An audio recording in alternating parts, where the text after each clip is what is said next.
Pertempuran kembali memanas di arah Soledad.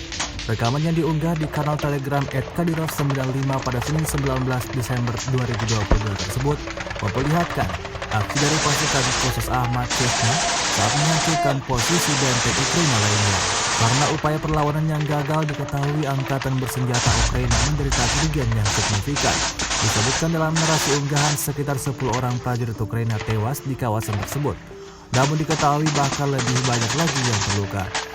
Dengan kata lain, meskipun mendapat dukungan langsung dari militer NATO, formasi militer Ukraina mengalami kegagalan besar dalam upaya mempertahankan posisi tembak mereka. Ahmad Sila! Слава России! Победа будет за нами!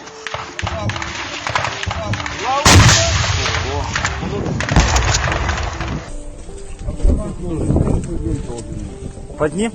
Ну где-то Вот с этим жмуриком. просто приглянуться хорошо. Трофеи.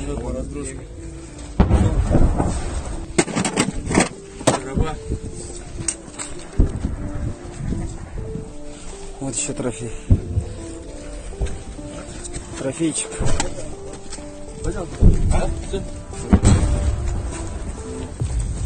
Вот, работали мы.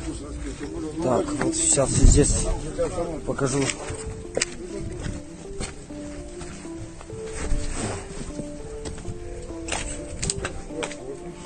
Вот еще укрупность лежит. Вот так вот бросает всех и выкидывает на произвол судьбы. Пролетело далеко. Вот американские гранаты.